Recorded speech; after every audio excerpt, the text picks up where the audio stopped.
આજથી રાજ્યમાં મતદાર યાદી સુધારણાનો પ્રારંભ થયો છે, ત્યારે અમદાવાદ જિલ્લામાં પણ એસઆઈઆરની શરૂઆત કરવામાં આવી છે। આ પ્રક્રિયા હેઠળ બૂથ લેવલ ઓફિસર્સ દ્વારા 2002 અને 2025ની મતદાર યાદીનું મેપિંગ શરૂ કરવામાં આવ્યું છે, જેમાં જૂની અને નવી યાદીના ક્રમાંકને મેચ કરવામાં આવશે।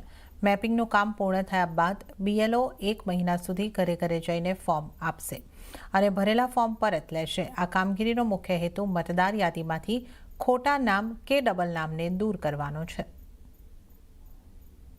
કે બેન આજથી મેપિંગની પ્રક્રિયા તો શરૂ કરી દેવામાં આવી છે, ત્યારબાદ ઘરે ઘરે જઈને પણ ફોર્મ આપવામાં આવશે। આખી પ્રક્રિયા શું રહેશે ને કઈ રીતનું ફોર્મ રહેશે? હા, સૌથી પહેલાં તો અમે મેપિંગની કામગીરી સ્ટાર્ટ કરી દીધી છે। એ પૂર્ણ થશે એટલે અમે ફોર્મ ભરીશું અને ઘરે ઘરે મતદારોને આપીશું અને એ લોકો ડિક્લેર કરશે કે હા બસ આ માહિતી સાચી છે અને સાઇન કરીને અમને ફોર્મ પરત કરશે। હવે મેપિંગમાં સૌપ્રથમ 2002ની મતદાર યાદી અને 2025ની મતદાર યાદીના મતદારોને મેચ કરવાના છે કે આ મતદાર 2002ની મતદાર યાદીમાં કયા ક્રમ નંબર પર હતા। તો અને જે એમના સંતાનો હોય જે 2002ની મતદાર યાદીમાં તો ના જ હોય, તો એ સંતાનોને એમના પ્રોજેની તરીકે અંદર અમારી જે આ એપ છે બીએલઓની એમાં ઓપ્શન આપેલો જ છે।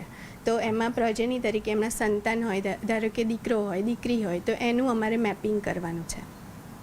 ઘરે ઘરે ક્યારે ફોર્મ આપવા જવાના છે અને પછીના જે પુરાવા માંગશો તો કયા પ્રકારના પુરાવા આપવામાં આવશે? મેપિંગની કામગીરી પૂર્ણ થઈ જાય પછી અમે ઘરે ઘરે જઈને ફોર્મ ડિસ્ટ્રીબ્યુટ કરશું। એમાં એમનું 2002ની મતદાર યાદીમાં કયા ક્રમ નંબર પર નામ હતું અને 2025ની મતદાર યાદીમાં કયા ક્રમ નંબર પર નામ છે એ બધું એમના સરનામા સાથે જે બધી ડિટેલ મતદાર યાદીમાં છે એ સાચી છે એવું ડિક્લેર કરી અને મતદાર અમને સાઇન કરીને ફોર્મ પાછું આપશે અને પછી આખી મતદાર યાદી તૈયાર થશે।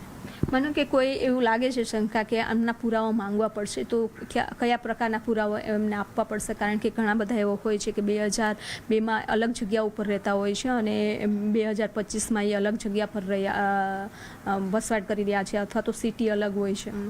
એટલે એમના જે આધાર પુરાવામાં આધાર કાર્ડ તો આપણો એક પુરાવો છે જ, આધાર કાર્ડ લઈ શકીએ। એમના બીજા અમને 12 પુરાવાનું આખું લિસ્ટ આપેલું છે અને એમના માતા પિતાના પણ આધાર પુરાવા અમે લઈશું। ત્યારે